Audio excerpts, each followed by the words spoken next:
And How another many ounces in one. the gallon? We are here. We are here. Welcome, welcome everyone to Three Little Blurs Talk Show. It is your boy, Be Nice or Else. We have ceexdawg and we have Outlawed as usual. The original gang. We in here. So this week, we have a very, very, very special guest. Someone who is a prominent member of the North Carolina gaming community and the blerd community. Someone who has worked in our community prior to the pandemic, doing a lot of things on uh, as far as uniting blerds through different events. And someone also who's going to talk about an aspect of blerddom a lot of people may leave out in mental health. This week, our special guest is the High Heeled Gamer, and we are super excited to have her with us this week. All right, Thank and you. I'm excited to be here. Nervous, but excited. yeah, definitely No, know don't you be nervous. Yeah, yeah, definitely. Splinkage, appreciate you coming through. Thank you, C, for getting that shout out. So, Miss High Heel Gamer, go ahead, introduce yourself, and tell everybody a little bit about yourself. So I'm Catherine, aka the High Heeled Gamer. I My husband actually gave me that nickname because we were gonna go out one day and I was the first one dressed. And while I was waiting for him, I just picked up the controller and was like, I'm gonna play around. I believe it was Gears, probably Gears 2 or 3. And I was gonna play around while he got ready. And when he came in, he was like, "Oh, look, it's my little high heeled gamer," and that stuck. So that's where that came from. And then It's a I'm from fire the name. Bronx. Yeah, yeah. that's Yeah, good. So I immediately imagine her like waiting in the bedroom, sitting on the edge of the bed, playing Gears, with her heels, like yeah, waiting, that's like, "Can you come on? Can you come on? yeah, that's Ooh, ooh, shotgun exactly deal. Let's that's go." exactly how I it can went see it down. right now, like 80%. Yeah, 100%. Like, oh, I didn't get that perfect loadout. Like, what? Why did my Lancer jam? Like, what's going on? Like, yeah, 100%. That's exactly how it went down. You should make a walking emoji with a girl with high heels walking away. That's you throwing the controller like, yeah. How did you know I rage quit like that? Like 100%. I'm originally from the Bronx, but I'm stuck in North Carolina. My husband was in the Air Force, and this is where he retired. The plan was to go find one of the major cities on the East Coast, either back to New York, Raleigh, or Atlanta, or Miami or Orlando in Florida. But COVID hit, so we got stuck here, and we're rethinking our life and seeing what Yeah. what we can do during and hopefully after ish, because I don't think it's going to go away, but it'll calm down. um, I'm a mom. I'm a mom gamer. The whole family plays, uh, and The uh, family that games together stays together. 100%. And we play everything actually. Um, I play Call of Duty with my eldest. I'm playing Ori and the Blind Forest with my middle, and then my youngest and I are playing what is it? Minecraft Dungeons.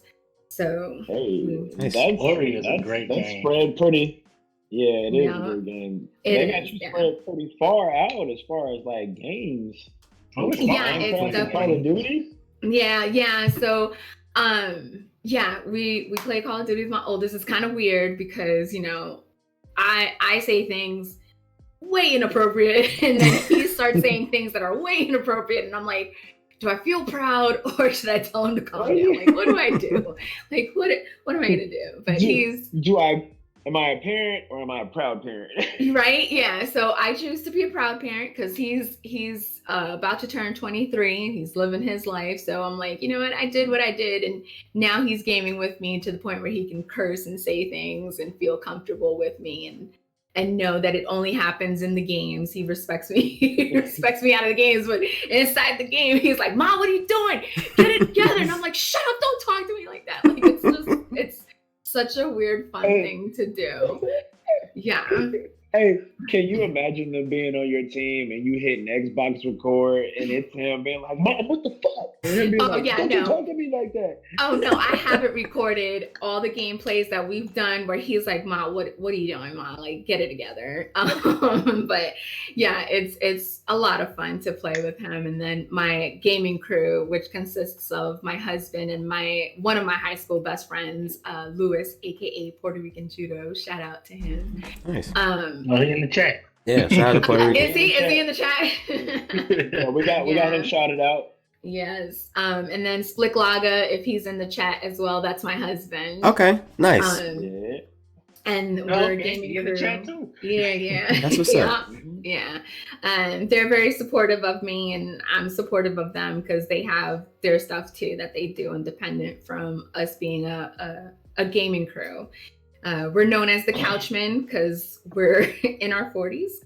And our motto is, we don't rise, we eat fries, because we've already lived our lives. We've got our kids, we've done our stuff, and now it's, our turn. But we're so old, we don't want to do anything but sit and play games. Sounds like fun. Yeah. Can we take a minute to just shout out this dope trio really quick, and let's just take a look at, Blerdom is getting hip, but you guys were Blerds long before it was like recognized. Correct. And have been doing it, for a long time. So Correct. we definitely have to take the time to give you guys your flowers. And for someone who had to break through because I felt the pressure to not. I want to say thank you to you guys for doing it, and not only doing it, but doing it openly. I went back and I looked at your IG. I'm like, you've been doing this for a while. So, and I've been doing it I've been doing it before IG was a thing. Yeah.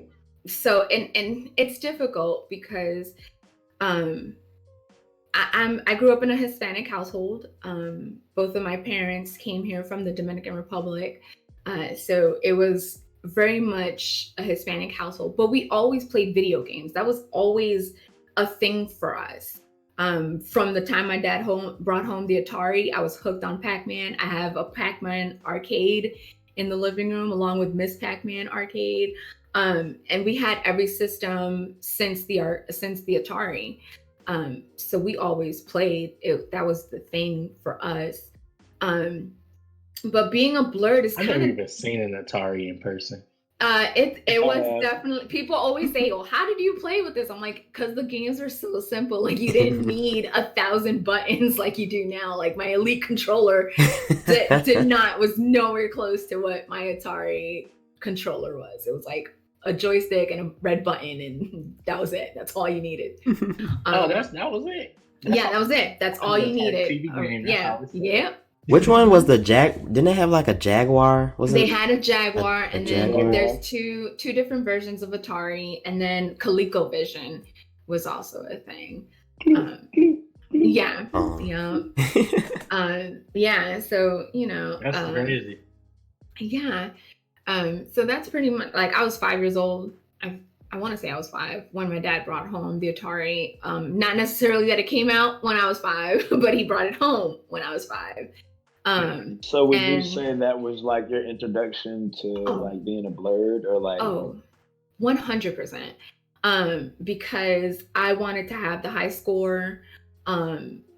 Outside of my dad owned a bodega, which is a corner store in New York, and he had arcade machines there. So I always played with that because I got infinite quarters because my dad owned the store. And then the pizza, and then the pizza place. That sounds like a dream as a child. It was 100% a my dream. dad Where you going to my dad's store and just play the game? Yeah, play the game. Infinite chips, infinite quarter waters, infinite candy, anything and everything. Best thing ever. Yeah, it was great. My brother and sister and I, we lived in paradise. Going to the corner store and the supermarkets. Yeah. But we never had it in the house. So I always wanted to beat the Pac-Man high score. That was my goal since he brought it home. I was like, yo, I'm gonna be the Pac-Man champion and nobody can touch me. And as I got older, I think I was still dreaming that dream, I think until I was 12. when I found out like what the real high score was and how much time these people put in. I was like, oh, so I'm not going to be a Pac-Man champion, but I'm still going to play. Got it. Yeah. I don't know if y'all remember, but they came out with the other Pac-Man arcade cabinets that were like tables, and like you used to look down at them, and they had like the two sides for the two players. I remember that. I remember when they put them in the bowling alley and we broke it. Yeah. I felt bad, but it was that's pretty dope though. That's dope. Like just that long with gaming and being introduced to it and the love for it, and that the whole family was able to enjoy it. That's something you don't see a lot often. So that's really dope that you experienced that and are able to bring it forward for your family. Yeah, 100%. When my kids were younger, we always gave them the generation before whatever current stuff we had, because we didn't want to spoil them. Like, we're not about like, hey, just because I can afford it, you can have it. No, I can afford it, but you got to work for it. Like, yes, you're under this roof, but you got to clean your room, do the dishes, you got to respect, got to, follow the rules. So they always start off with the generation before the current generation. And then depending on how they do, how school's going, we gift them with current systems. So that's what's up. That's awesome. So you can't have the PlayStation. You can play the PlayStation 2 though. You better play some Jack. Yeah. Oh yeah, they had the GameCubes, they had PlayStation 2, then they worked up to 3. My daughter is a Sony fanboy, so she only has a PlayStation. My son, my youngest, well, no, because my oldest two are Xbox heads, so they have Xbox. I have all of them, and we each all have Switches because we play like Mario Party, Mario Kart, and stuff like that. My sister is a PlayStation head, and I think it's because when I was growing up, I only had PlayStation. Like I had the GameCube and stuff, but I only had PlayStation. So when I finally got an Xbox, she was just like, I'm staying with PlayStation. So now we're like divided. Like she's like, you getting the PlayStation 5? I don't know what Xbox gonna have for you. No, I have them all and I think it's because of how I grew up, because having just the one system and being able to appreciate Nintendo, Sega, Xbox, PlayStation, being able to enjoy each of them individually for what they offer.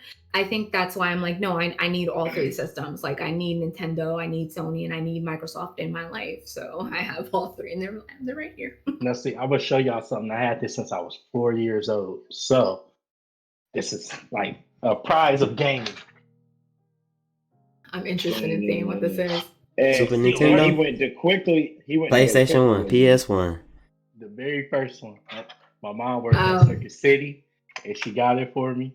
And I played it every day. And the only thing, I ain't even had games. You know what I had? I had 3 demo discs. Yeah. Demo disc had Toomba, Final Fantasy, Metal Gear Solid, and Tomb Raider, Tekken 3, and Tomb Raider. Yeah, Tomb Raider. Mad. I am so mad you said he was 4 years old when you had that. I was pregnant with my first kid when I bought that. Like, see, I was probably like in the 3rd grade. I was probably like in 3rd grade.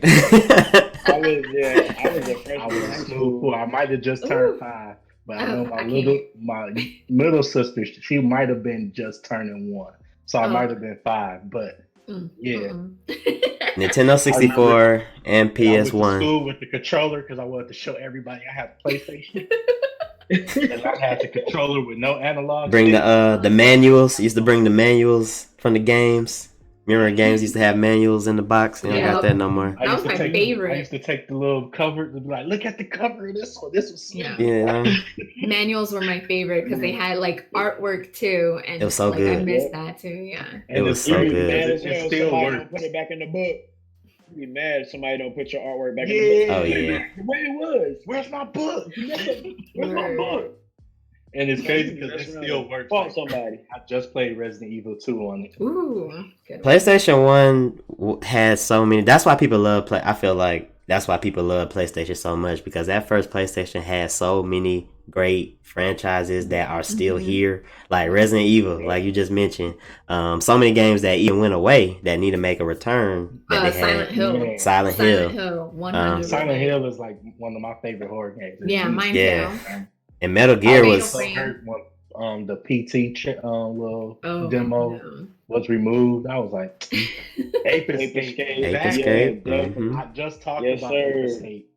Tomb Raider never died. Tomb Raider never died. So many games. Tomb Raider Spyro. revamped. Spyro Oh, came yes, back. Spyro. Crash Bandicoot is still here. Mhm. Like And it's. I have all those games. Well, my only PlayStation 1 games that I have is Wild Arms, Dragon Lagoon or Lagoon Dragon. I always forget which way it goes. And I the first remember that game. and the first Silent Hill. Those are the ones. Mhm. Only one I Good got is games. Resident Evil 2. I don't know what happened to the rest of them, but wherever they are, I know the memory card is with them. That's big facts, Major Linux. They do need to stop playing around. Yeah, Konami. We need Konami was back.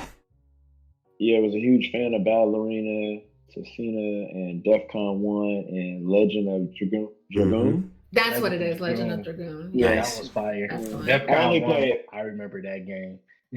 Yeah, I only I had- played I had Ballerina Medal out of of those Honor. games. I didn't play the other ones. I had Tomorrow Never Dies, Oh, 007. that was a good Mhm. one. Yeah. Because they had the same games that were on Nintendo 64. Because I played the Yeah.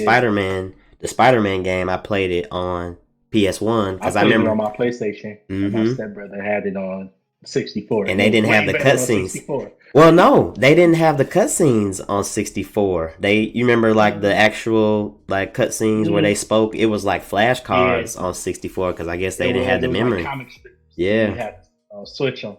It was good. Yes, you're right. It was good on PlayStation. It was really good. And I know y'all wouldn't remember this game. It was this game. It was this dancing rhythm game called Bust a Groove. I know y'all probably never played it. I never played it, but yeah. I think it was like a Japanese Like game. Eddie Guerrero? Yeah, they had like the characters. It almost had like Overwatch characters. Like Overwatch. What's that other game? The Xbox game. That's kind of like Overwatch. Like it had like different like characters with like it wasn't like a fighting game though. It was like a dancing game. It was a crazy concept, but I used to love that game. Remember Parappa the Rapper? Parappa. Man. And that I did play. What? Hold on. What game did I used to use Parappa on? Was he on Smash? They had a PlayStation All Yeah, Stars. PlayStation All Stars. There it is. Mhm. That's. I was like, I couldn't remember what I used to use him on. And he was actually dope on that. Yeah, they got but, on. Major Linux mentioned something in the chat that Nintendo 64 and PlayStation 1 was the last time they made two different versions of the same game. You're right. So, Yeah, they did. Yeah. Now I think about it, because Medal of Honor was different on 64 than it was on PlayStation. Yeah, it was way different. Man, Yeah, I'm shocked he's not on Smash. I'm shocked he's not on Smash right now. I know. It might come. Man, Sony PlayStation. Xbox 2, wasn't it? It was on Xbox 2, isn't it? I don't think Xbox ever had a game like that. No, I don't think so. Might have been on Dreamcast. I don't know. Probably. Maybe, which I did have Dreamcast. We had Dreamcast too. I love my Dreamcast. I left that out. Leave it to the High Hill Gamer to have us in here straight reminiscing, bruh. Just hard. Whole memory lane from when I was 5 to 9. I mean, boy, for real, just done brought pure happiness to my soul. Catherine, what is your definition of a blerd? Now, once again, I want to reiterate, chat. Catherine was a blerd way before the term, I believe, was coined. So, her definition may look different than what current special guests we may have come on the show. So I'm interested to hear what she has to say. So for me, blerd, it means something completely different, like you said. It does, because it's not necessarily just a word. It's a community. It's a place where I belong. It's a place where I can feel comfortable. It's a place where I know I can be uplifted, even if it's through constructive criticism. and not torn down. And that's the important part for me, because so growing up, we played video games and stuff like that. And the only real kind of anime out there that was like mainstream was Sailor Moon. So, and then we had like comic books, of course, but it was more like The Incredible Hulk on TV and the reruns of Adam West's Batman and Linda Carter's Wonder Woman. That's all we had. Like I remember that. Yeah, in my household, like the comic books themselves was just for boys. Like it wasn't a girl thing. So there weren't really comic books in my house. As I got older and we started doing all of this, and my mom kind of never really said anything. She was just like, all right, I'm gonna let everybody be everything. And then when I started, my mom's kind of cool like that. She has every parent, not just my mother. Every parent has, every parent has their thing, but my mom was pretty open with a lot of stuff. When I started the High Heel Gamer though, and started streaming and started cosplaying and talking about comic books, it polarized my family. And I'm not just talking to like my mom, I'm talking about everyone, siblings, cousins, aunts and uncles. Like it polarized them. Some people loved it and got it and was like very supportive, and then some didn't get it at all, didn't understand, and they called me weird. They tried to call me out in front of other people that I didn't know by saying that it was ridiculous what I did. Like they couldn't understand how a grown adult dresses up in these things and walks outside. And I'm like, well, I mean, it's for a convention, but okay, whatever.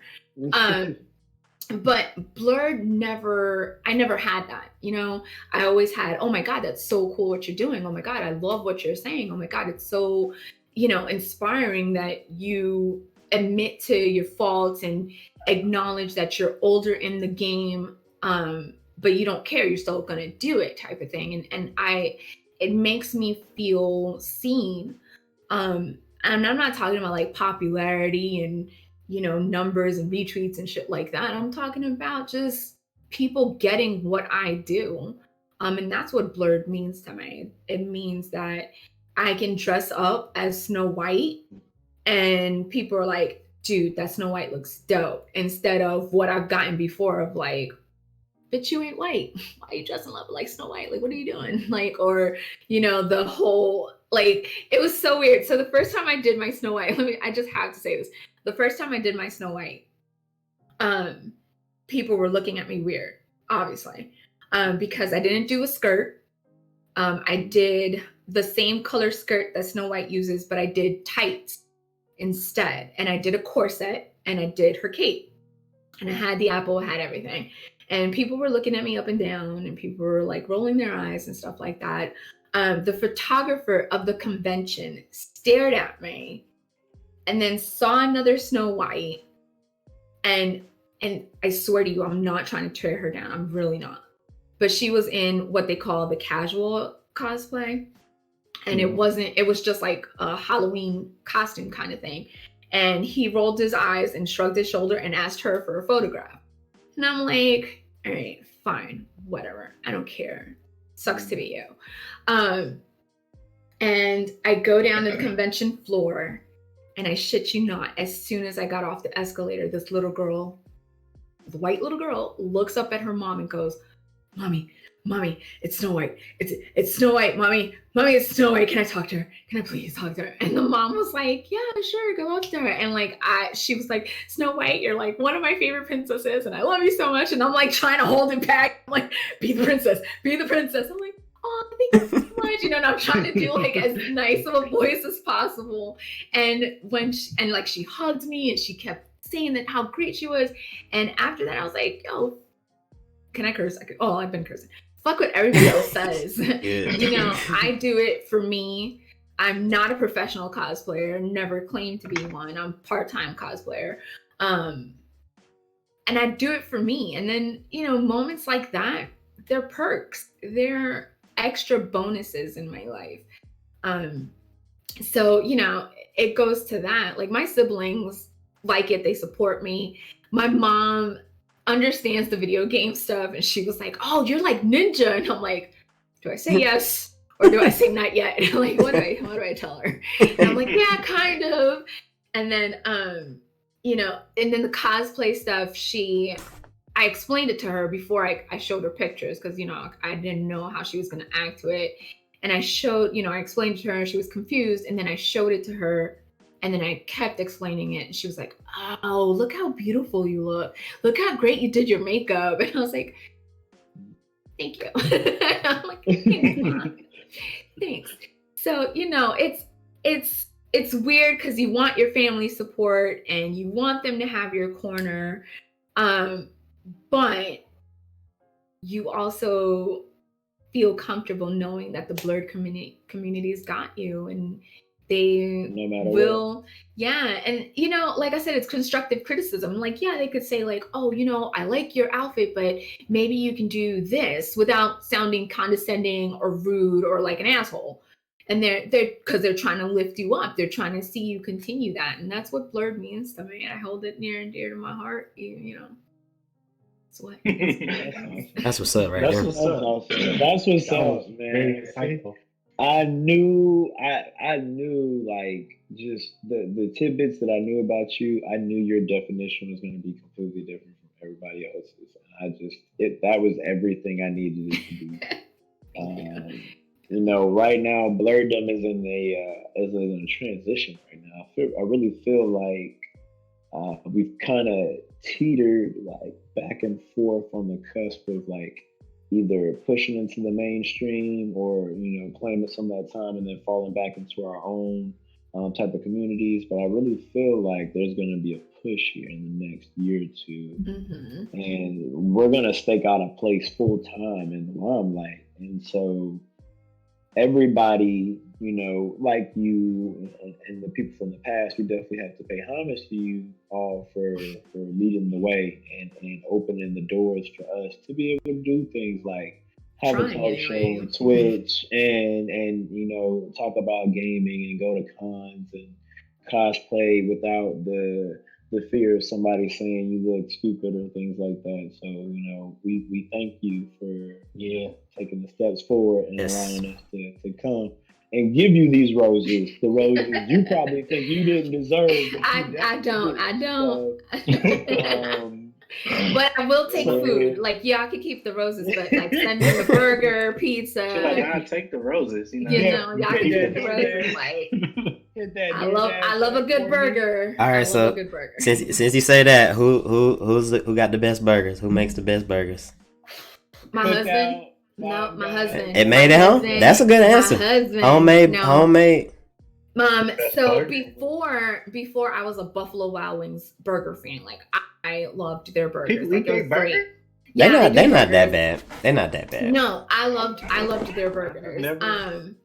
And then my husband did this thing called a barbecue burger, where it was like literally what it sounds like. It's barbecue hamburger. And that was great and everything, but I kept going, man, I just want like a regular burger. I just want regular burger. Well, I love my man to death. He perfected a burger and he ruined all outside burgers for me. I'm like, that's good. That is good, man. He ruined all outside burgers for me. That's a my good favorite look. burger place is Culver's, but I don't think it's everywhere. So no, I don't think I've ever eaten. I think they got that in. Did they got it in Charlotte? Don't they got that down there? If they did, I didn't see it. I know it's a Midwestern place. I think they got something. I know it's like here, Milwaukee, places like that. That's what's up. Yeah, Culver's is fire. So I do have a question. Okay. Like, what inspired you to get into cosplaying, and like, what was your first cosplay? Oh, okay. So, I've always followed cosplaying. I think it's a beautiful art form. It's a beautiful way for people to express themselves. It's kind of a weird thing for me because, like, I know that there's purists, and you know, I was a big Yaya Han fan, still kind of am. But I kind of wanted to try. I don't sew. I'm what they call a closet cosplayer. I buy my materials and put it together into the cosplay that I want. So I always wanted to do like Storm, but I never felt like I could do her justice. And I don't even know how it came about, in all honesty, just because when I cosplay, I drink just to calm my nerves, so I don't remember a lot. It's cool because I just drink so I can drink. Yeah, well, yeah, it's true. I mentioned it before, so it's not like a big secret. Everybody knows that, like, I take a shot or two before I go to conventions to calm my nerves. But I've always liked the art form. I've loved makeup people have done. I like the different variations of the same character people can do. So when I first started the High Heel Gamer, I was very fortunate enough that Heroes Con down in Charlotte took a chance on me. They gave me press passes. They said, go for it. They were the very first people that was like, yes, you can definitely 100% do what you are doing here. But I suffer from self-doubt. Like, that's not a thing that will ever go away. I suffer from self-doubt.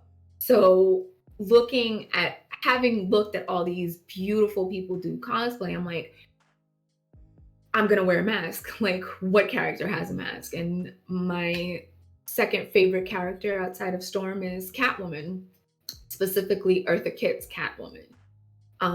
So I decided I was gonna cosplay. Yeah, it is. Yep. She held it down. I love her so much. And so I cosplayed an homage to Eartha Kitt's Catwoman.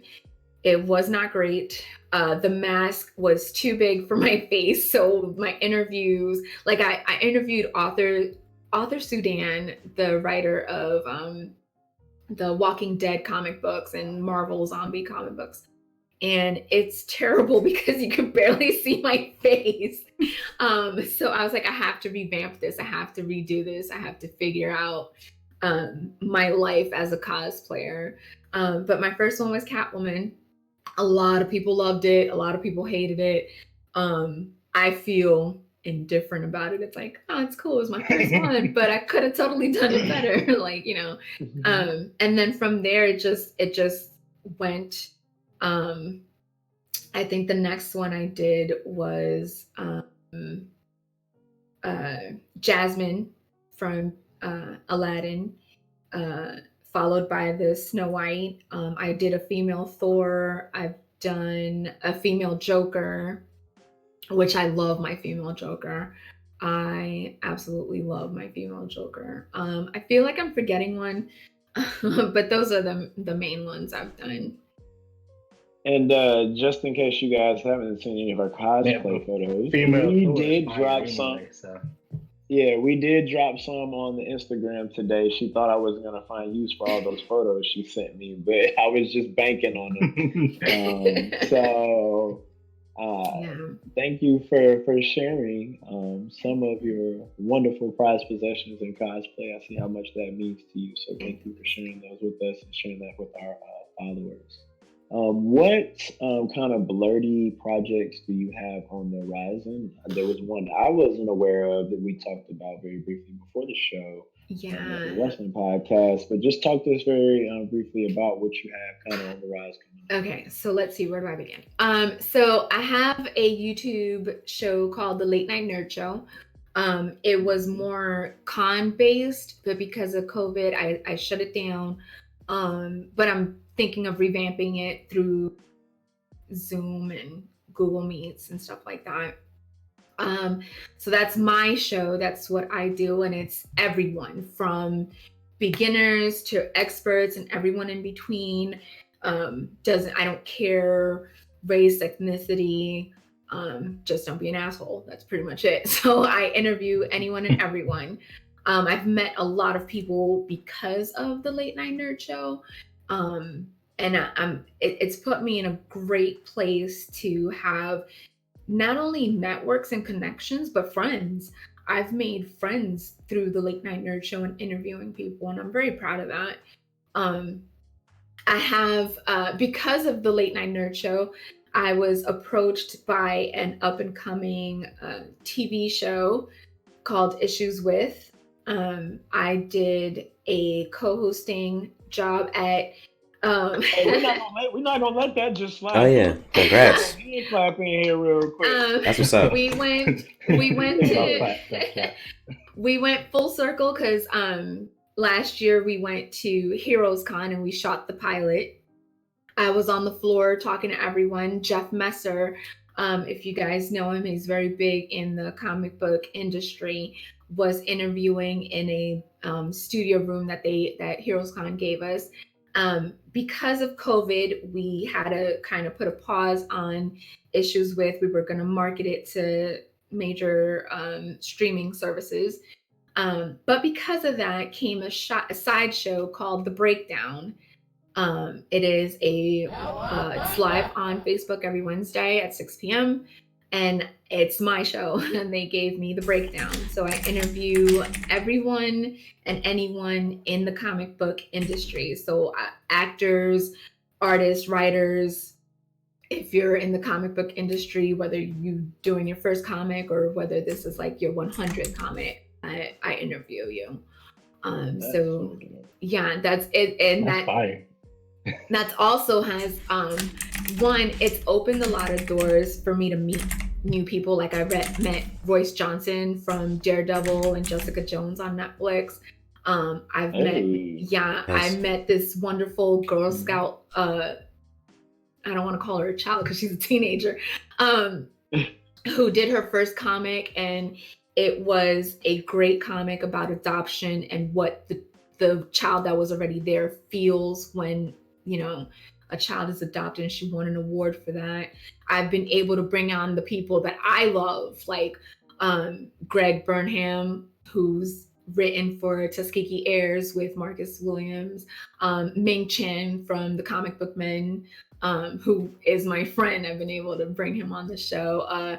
Eric Claus, who does Ninjas and Robots. So that has put such a great broad perspective for me to have The Breakdown. And then, I do Just Fans Wrestling podcast with the Couchman, and that's Lewis and my husband, Zach. Yeah, we talk about wrestling. We talk about wrestling, but we mostly get on each other's nerves because none of us see the same way things. It's very rare that we all agree on something. So really quickly before we go too far down the tangent, I want to ask some wrestling questions. I'm excited. Okay, that's what he wanted to get to. He was like, "Where's my segue? Where's my segue?" Yes, this is my segue. Here we go. I'm going in. I don't care about anything. I just wanted the wrestling shit. Like, yes. Where this sucker all right, so what extent does your wrestling knowledge expand to? Is it like immediately only WWE? Are you WWE, AEW, New Japan? Are you watching Impact? Have you watched Stardom? Like, I am everywhere. Okay. So my wrestling comes from way back in the day. We did not only play video games, we watched a lot of boxing, we watched a lot of wrestling. So I grew up with boxing and wrestling in my life as well. So of course back then it was just WWE, and then you had WWE and WCW and all that stuff. Right now Who did you have in the battles? WCW or WWE? WWE. All right, keep it moving. We'll come back to it. We will, and we will, because it's a bittersweet. It's a bittersweet thing for me. I actually didn't have either one of them. I actually had ECW in the battle, but keep moving. Let's go. Okay, so anyway, so I tried with all my might and with all my heart to watch AEW, and I just can't. I can't. No. I cannot. I love Jericho. Talk show. She's gonna be back. We're gonna have to wait too long. I love Orange Cassidy. Yeah, I love Orange Cassidy. Like I like oh, I forget their names, but I there's a lot of potential and there's a lot of good, but I have a serious problem. You need to hold my attention. If you can't hold my attention, I'm out. And I can respect it. And plus, like you're old school wrestling fan. There are certain aspects of AEW I 100% can get an old school wrestling fan not want any part to do with. And you know what? It's not even their skill level, because I get that it's something new. I get this. This is a lot of times these people are on camera. Being on camera does something different to your technique because you need to know where to spot. You're working with different aspects, and now they're working with an open environment as far as like the outside.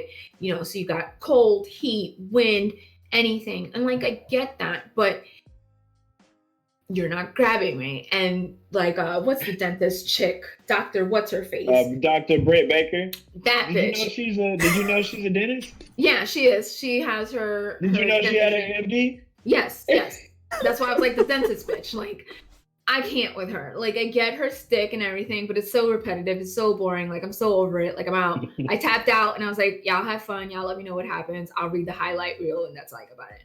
I watch NXT. All of that sounds like a foreign language to me.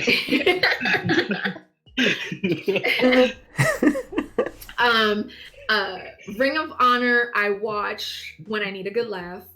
I don't take Ring of Honor seriously. But not anymore. Hey, I see Ring of Honor basically got killed by everybody else. Yeah. I woke up at 2 a.m. one day and there was a match on. It was one dude, I think he was dressed like Michael Jackson. I was like, yeah, cut this off. Yeah. It's too much.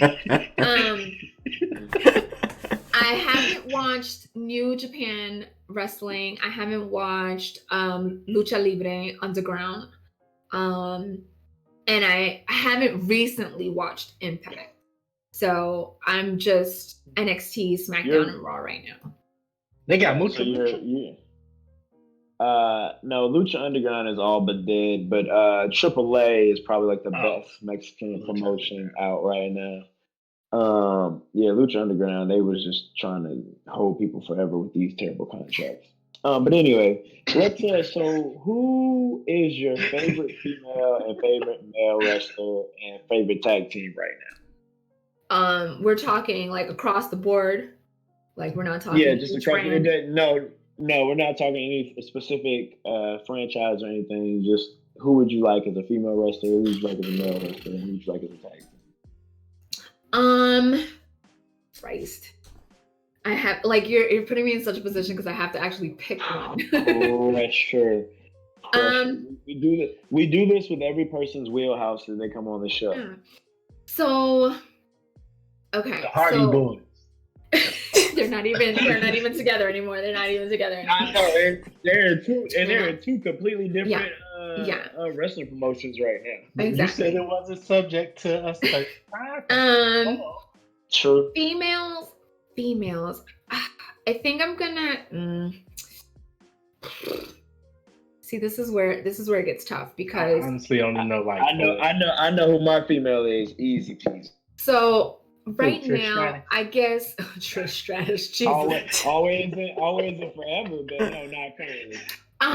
So I loved Asuka for everything that she did, and then they nerfed her. I love. Hold on. Can I talk about the perfect analogy you just gave to what they did in her career? Asuka got nerfed when she went from NXT to the main roster. Yep. We're gonna clip this, and I'm gonna add WWE. Know that the High Hood Gamer called exactly what you did. You nerfed her, like they do on a weapon that's OP in a video game. If you're gonna tweet it, all these.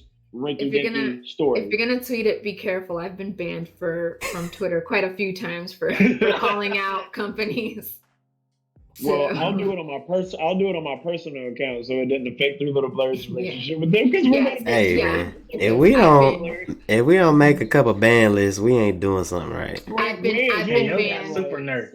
I've been banned. I call out so many companies, and one of them finally was like, "We're tired of this bitch banner for like a while. Like, let her shut up for a minute." And then I was huge Ember Moon. I have her shirt. I'm so glad she's back. She looks like she hasn't missed a beat. So I'm super excited. And then Naomi's great, and I hate that they don't use her enough. And she tends to be like Natalia, like a fall guy. Like, let's put her in there so she can get beat around and stuff. And I'm like, they have so much talent and they don't know how to use these people, and it drives me insane. Is Naomi the girl that come out with the glow sticks? Yeah. Oh She's yeah, I married- like her. Yeah, she's married to one of the Usos. But I think I guess I'm gonna have to go with Ember. I'm gonna stay with Ember. I'm gonna go with Ember. Okay, so Ember for your woman. All right, who's for your guy? For my guy, oh Christ. See, this is where it becomes a little difficult. Because I like fat guys. I have a thing for fat guys. Keith Lee. No, it's gonna be Otis. I'm in love with Otis. Steaks and weights all day, body by steak. I'm an Otis kind of girl. Okay. Before Otis, it was definitely Rikishi. Rikishi was my man. Like, sit on me all day, every day.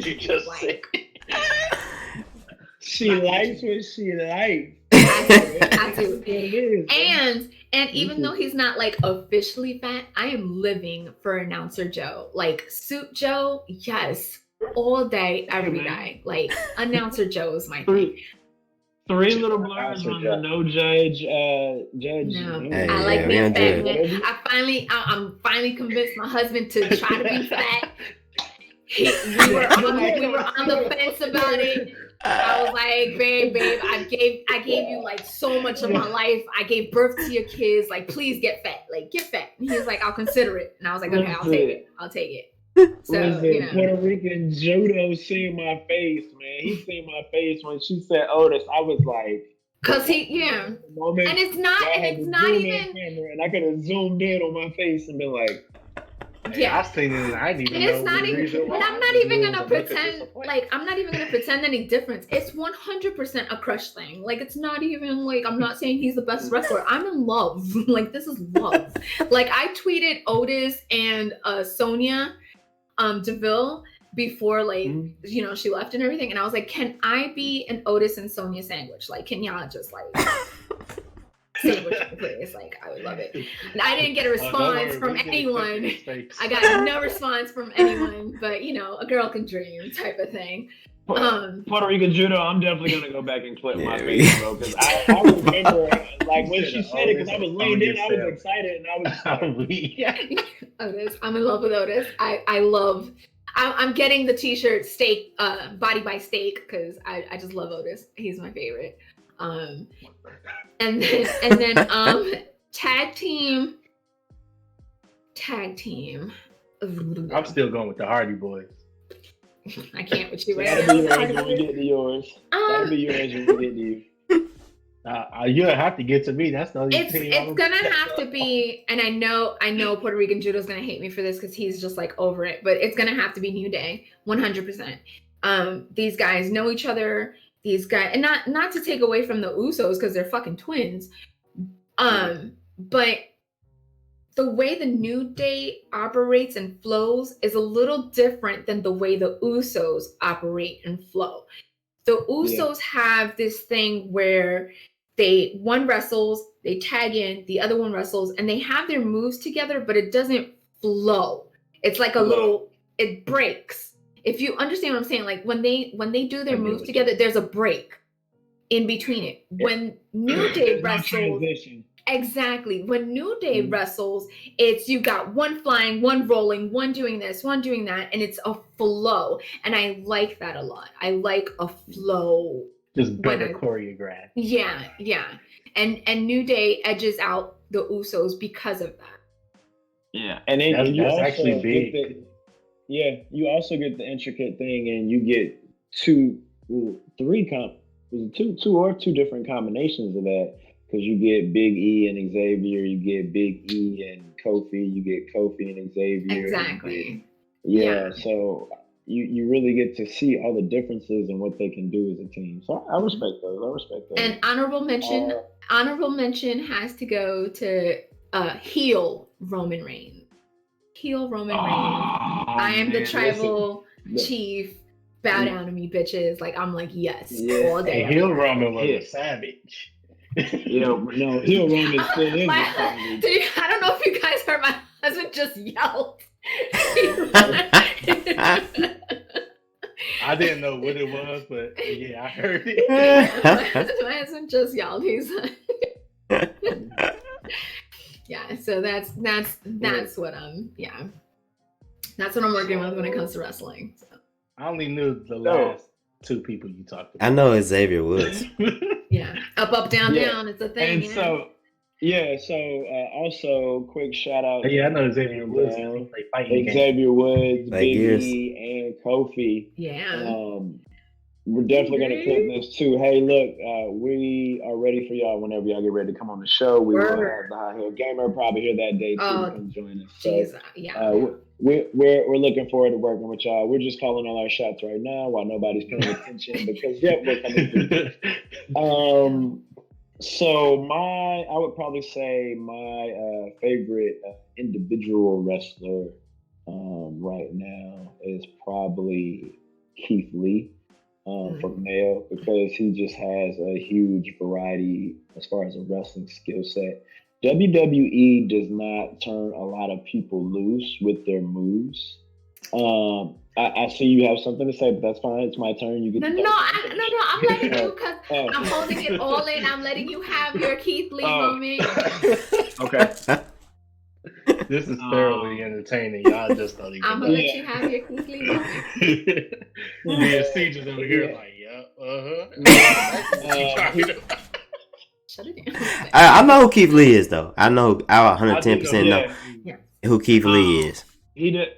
Yeah. So for me, he has a big variety of skill set, and WWE does not necessarily turn a lot of guys loose on a lot of their moves, especially when they're coming up from NXT. And they relatively gave him the go on pretty much everything in his arsenal, which shows that they trust him. They also bought him up and dropped him basically right in the middle of a championship title feud. So, for me, that was a big thing. Also, WWE was definitely doing a lot of things with African American and Hispanic wrestlers during that time to kind of appease a lot of the heat that AEW was getting by having a lack of African Americans and kind of their limelight, and then also more importantly, just a lot of wrestlers shedding light to just lack of opportunities for them. Sasha Banks being one of them when she kind of spun out of her little thing, but she had a lot of other things going on too. But it kind of really opened the light. So I appreciate the effort that they at least gave with Keith having a decent coming up, which normally they murder NXT call-ups. My woman, and I hate that both of mine are both in WWE right now because I watch a variety of different wrestling, like a variety of different wrestlers, but I gotta go with Bianca Belair. Oh my God, yes! How could I forget Bianca Belair? Jesus, that woman's a beast. Yeah, so she ran. Look her up. She's awesome. Yeah, she's a beast. Yeah, she ran track the same time I did, but she ran Tennessee. Cool story, bro. And so and shut up. I know what you did there. She, being able track and field athletes, I've literally seen us go into so many different fields after track and field because track and field is not a lucrative sport. You definitely don't do it for the money. Only like your top 3 in the world, not your country, not your region, the world actually really legitimately get any money. And so, watching her transition from track and field into CrossFit, from CrossFit into wrestling, for me, it was just so magical because I get to see so many of my friends do that, seamlessly transition into something in another competitive field because, as a track and field athlete, we constantly need something to curb that competitive urge. And she did that, man. And for me, she's become one of the best female wrestlers. Now, obviously, she's moved up to Raw, and they've really kind of negated and slowed down her push. Well, they're trying to make up for it. Yeah, they're trying to make up for it now. She pushed in the SmackDown. So, but I really believe she is on par with somebody who could, give a Sasha or a Bailey a run in a title feud. Yeah. Maybe not necessarily give it to her right now, but definitely give her an opportunity to step up there. With my honorable mention being Asuka. I 100% was going to say Asuka until you said it, and I was like, I already had my number 2 ready. What Asuka did for women's wrestling in NXT will never be duplicated. She went undefeated. She had to give the title away. She did not lose the title. She had to give it away because they literally could not fathom the idea of giving someone a victory over her during that time. Mm-hmm. Like, for WWE to do that for anybody, male, female, it doesn't matter. Anyone speaks volumes for like her as a wrestler and just her ability in the ring. And like more importantly, when I come to Steep, like I don't know if you remember this, but the one reason like I used to love watching Asuka matches is because before that they would chant, "Asuka's gonna kill you, Asuka's gonna kill," and literally within 5 minutes of the match, she would be throwing a leg kick or done. Take your head off, and I'd be like, Jesus, this woman is nasty, and it's just like WWE wasn't letting men look that imposing in the ring, let alone a woman who's like decapitating chicks. And like the matches, I mean, she has classics with everybody. So yeah, that's the honorable mention. And the tag team, I'd probably have to say Private Party. You look like a Dudley Boys fan. Which one? I definitely was a Dudley Boys fan. I was the Team 3D. I'm talking now. So earlier, I asked you about the brand wars, and I said I didn't take either one of them. I actually took ECW. Me and you will talk about that on a later date about how I feel like ECW should have superseded both of those brands, but they just didn't have the right people in the place. But yeah, a Private Party, I think they're still very, very young. They're like 23, 24. So I mean, they got some time as far as like tag teams concerned to develop. But I really like what they bring as far as like an all black team with like culture vibes, and they haven't been kind of pushed into like a super thug persona or something that's going to be stereotypical. And then I like also that they've been partnering actually with somebody Kenny was talking about earlier, Matt Hardy, one of the Hardy boys. Matt's kind of been taking them under their wing. So taking them under their wing, man. And I hope that I was really hoping Jeff wouldn't resign and like he could have came and maybe had a match together, and it could have been like a launch up point for them because AEW's tag team division is so freaking deep. But I'm excited for what they have to come. So AEW, is that the Elite Wrestling joint? All Elite Wrestling. Elite. Yeah. Okay.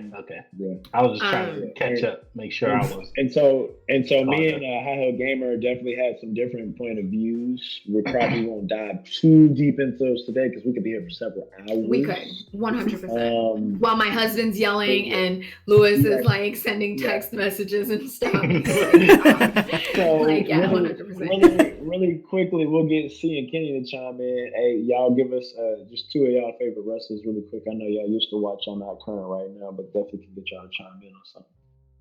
I'm super trash on the female wrestlers. I ain't even gonna lie to y'all. Like, I don't know who. I just had to look up the lady that y'all talking about, Asuka. Yeah. I just had to look her up on the side. But I mean, I was around, wrestling in them days with Stone Cold. So Austin 316. Oh yeah. And I used to rock with of course everybody used to rock with The Rock and stuff, but I did used to rock with the Hardy Boys back on when I used to play the N64 games, because I used to do all the high flying moves and stuff. And like the Swanton Bomb. Yeah. I didn't know they had ties in North Carolina until like a couple years back. Yes, sir. They have a wrestling school that I'm going to go see at some point. Shout out to that. Definitely being on 3LittleBlerds channel when that time gets here. But yeah, I'm going to go check out their school, man. It's pretty dope. I've met the Hardy Boys, and I've bumped into Matt separately with his family and stuff. Meeting the Hardy Boys, I have to admit, I cried like a little bitch. They probably thought I was like stupid. Yeah, I cried. 100% cried. I was like, oh my God, I love you guys so much. And I just like bursted out to the point where when it was time to take pictures, they looked at me and they were like, oh, you're not crying right now. And I'm like, that's me, the crier. Thanks, guys. Love meeting you guys. I'm the crier. Thanks. I'm that person. Also, Blue Okami is talking about Rey Mysterio. Rey Mysterio is a legend right now in wrestling. He's also getting his whole family a bag right now as he's casting in. What are you doing? Storylines. He's got his son came up. His son. His son came up, and it was like super emotional, super cool, and he was. Like, I get that he's Rey Mysterio's kid or whatever, so he does have like some insider training. I was not expecting him to be as good as he was or is. And then there's a storyline with his daughter. There was no way he was going to have the ties he had to Mexico and his father being the person he is and not have some capabilities. Yeah, no, I thought it was going to be like, oh, it's going to be a good match. I did not know it was going to be like that good. Barn burner, yeah, definitely got caught off guard. I believe 100% that everybody, other than probably him and his family, did. Kenny, who would you say? C said Stone Cold and The Rock. What was the top? It was tag team, male and then a female. Well, yeah, you can do male, female, and tag team. But I just asked C for favorite wrestlers. I didn't know if you were current or if you had anybody. I mean, I'm semi-current. I mean, I got my favorites from when I watched. Okay. Come on with it, Mr. Postman. All right, my favorite female, it will probably be Bailey, because I just like her energy. And it was like it was different to me from what I was used to seeing. And have you seen Heel Bailey yet? No, I'm not currently, but like NXT and like moving up, like I liked her then, and I liked the Bailey bomb. That shit was cold. But probably Becky. I like Becky more than her. So I would say Becky over her. But my male would be Bret Hart or Eddie Guerrero. One of them two. Okay.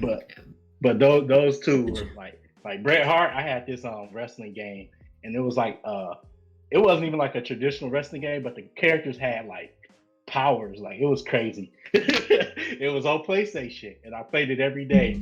And I used to use Bret Hart, and he had this move where he do like his normal like finisher, but a whole bunch of hearts come out and attack you. It was crazy. It was like a novelty wrestling game. But yeah, it's between. I would probably say Bret Hart because I watched him a lot more. Nah, dang, I don't know. Maybe Eddie. I'm gonna have to go Eddie because was great. Because he was just fine. Eddie, the tag team. It ain't the Hardy Boys, but I did like the Hardy Boys. I liked Edge and Christian because they used to have the fans that matched each other. Edge would come out in the blue and the Christian would come out in the green, or they'd come out in the pink and the red. Like what? With the sideburns. Used to be fire. So chair toes. Yeah, that's probably mine. Yeah, I'm gonna go Edge and Christian. That's a good choice. Eddie Guerrero and Becky. That's dope. That's really dope. Well, we know that, y'all. Please believe the High Heel Gamer will be back several more times. So to argue and debate. We're going to need a mediator and a judge. Yeah. So, but we're going to go ahead and hop into our topics really quick so we can get through these. Today we are going to cover the wrap up from Blue A Academy Festival. We're also going to make sure together we all say happy birthday to Pokemaster. So on 3, we're going to say happy birthday to Pokemaster. Here we go.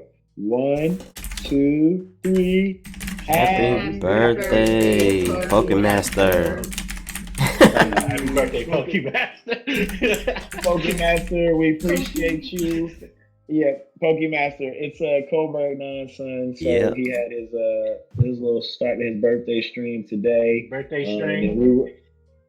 We pulled up for a little bit right before the talk show. So shout out to Colberg for letting us share that special moment with him and Pokemaster. We also have we had MK11 drop the Rambo gameplay this week. PS4 dropped a Black Lives Matter static theme that people can grab for free for the PS4. We have the Warzone Halo update, and then Demon Slayer broke the Japanese world by surpassing Frozen 2 in animated movie sales. So let's get started first with the Blue A Academy I was about Festival. to say we an hour and Um, 12 minutes in. You talking about let's get started? no, bruh, That's how I hush. be, I'm man. talking about the topic. The topic. That's how I So be.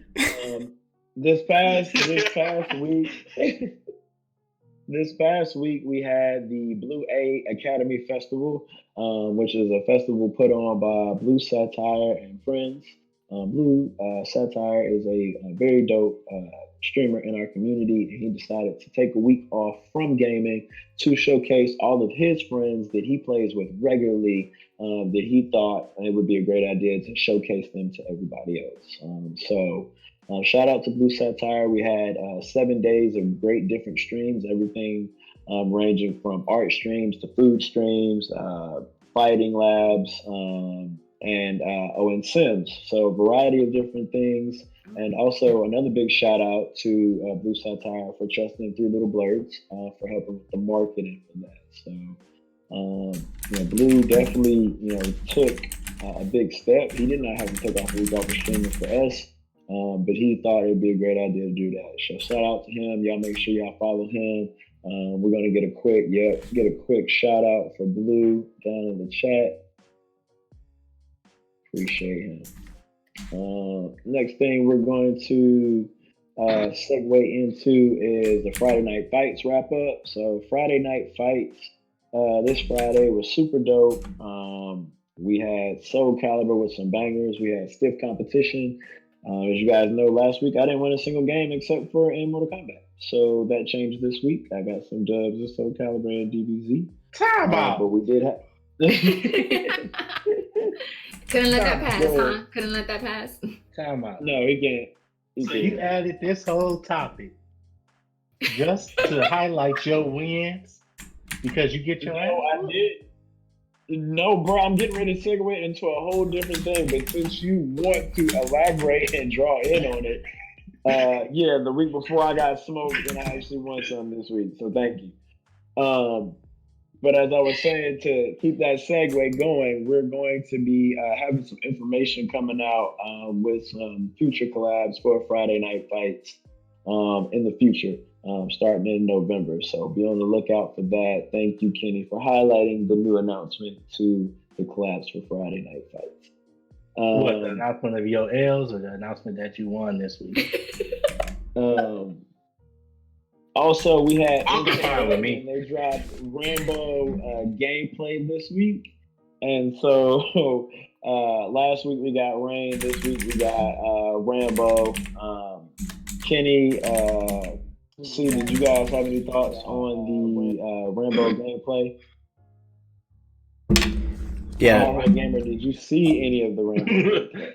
Yeah, it was. I did. I wish it would have been Rocky. It kind of makes more sense for Rocky to do it because he fights and Rambo just shoots. But I guess they couldn't get the rights to that, so I'm like, meh. I mean, Rambo is good. I mean, I guess he's a good novelty character, like they've been doing add movie characters into the games. But I mean, I know I'm not going to use them because I don't really like them. So, but it's a good addition. I guess they had a RoboCop and Terminator, so I guess they needed another movie character. So Rambo, I guess, is a good one.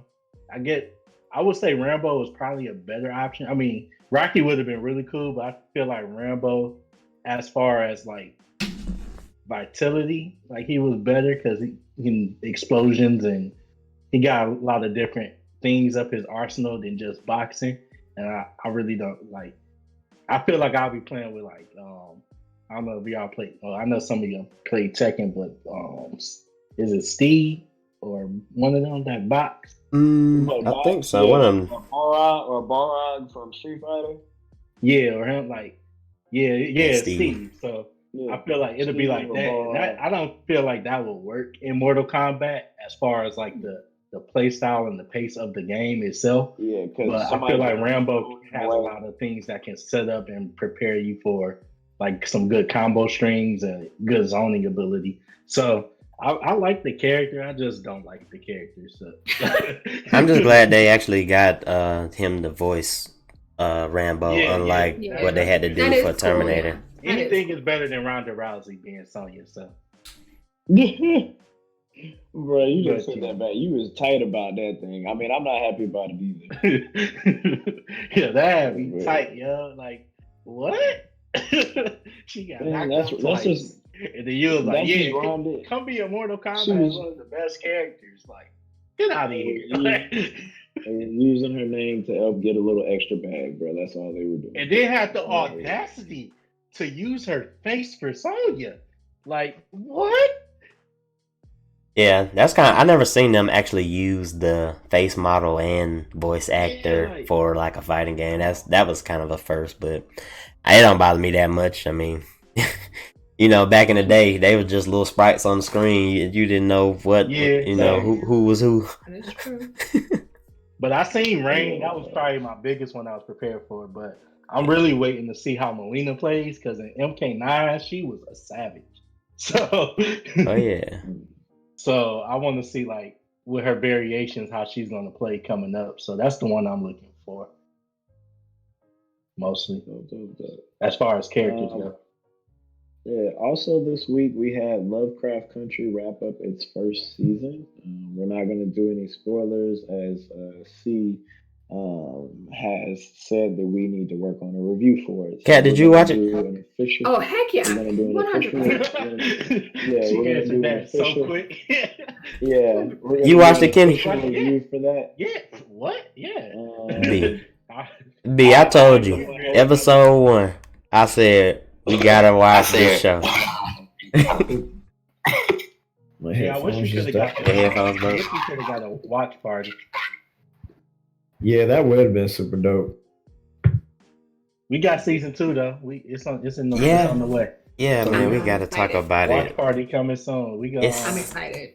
It's so many. Like I was talking to Blue Okami in the chat about it. Like it was like when we started this podcast, it had to have been like episode 1 or 2 because I didn't watch it when it premiered. I watched it like I think episode 3 was when I want to say it started. Was episode 1 because I remember the first episode because I didn't make the first episode, but I watched. And I told B, I was like, bro, this show right here, we gotta watch it. We could talk about it every week. Yeah. It's so many good things, and now it's like done piled up to where we gotta have like a whole video series to talk about it now because I done forgot all the stuff that done happen. I almost gotta rewatch it, but it's cool. So it's a good show. I read it, so I knew about it before it aired and everything like that.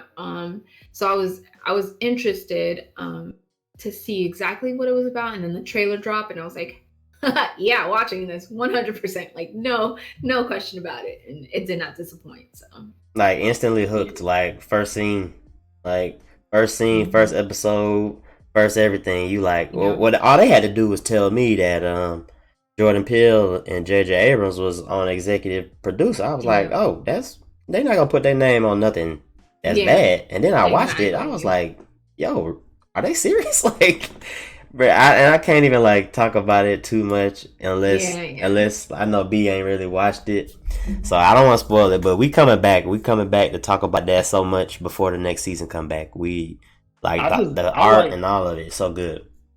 I like the direction that they went with the whole series. I mean, we're gonna talk about it, of course, because we're gonna do a review. But I just love how because of course everybody knows it's a book originally, but I love how they took the issues of blacks in that era and incorporated into bringing the life of H.P. Lovecraft, who was a horror author, bringing his stories to life to kind of, I don't want to say merge them into the world, but that's kind of what they did, and they kind of brought those things to life based on some of his writings, and I thought that was pretty dope, and that was just a fire concept, and it had me go back and read the book, which was even better. I was like, okay, this was really a good concept. You have to really I don't know, you have to really be a writing genius to think oh, I'm gonna introduce another author's writing into my writing, but while also talking about this, and that was just dope to me. So I'm gonna say what I can't wait for the review. Oh yeah, I'm gonna say what Blue Okami said because we definitely gotta have him on the show one day. We was talking about it yesterday. He said it was John. genre bending. Like, and I was like, bro, like, And that's what it is. it's so hard to like That's a describe the good show to statement. somebody. Like, it's Yeah. so much. It's crazy. Like when it came out, I was watching an interview with the producers and everything, and they were saying like they somehow they came across the book, but the book wasn't even popular. Like it wasn't nowhere near one of the best sellings or anything like that. And they just like the concept that it had, and they were like, we can do something big with this. And season 1 being over and the popularity that it has held, it shows like they were right. Like I think it was a good series to that for sure. I do got one question I want to ask though. Kat, did y'all watch the Vampire? Is Vampire versus Bronx? Vampire in the Bronx? Not yet. No, not yet. Watch it. I know you said you said you're from the Bronx, right? Yeah. It's on my list to it's watch. So good. Because we have some between like stuff for the family and then stuff for us and then playing video games, and so we always have to weave one into the next. So yeah, it's definitely on my to watch list. So I think they might curse a little bit, but it's kind of like family. It's like kind of like a family movie. Is it? Okay. It might have a little bit of language, but it's family. And I know you was talking about isn't what bothers me. It's like, or not bothers me, but like I try to not show him yet too much graphic, like gore and stuff like that just yet.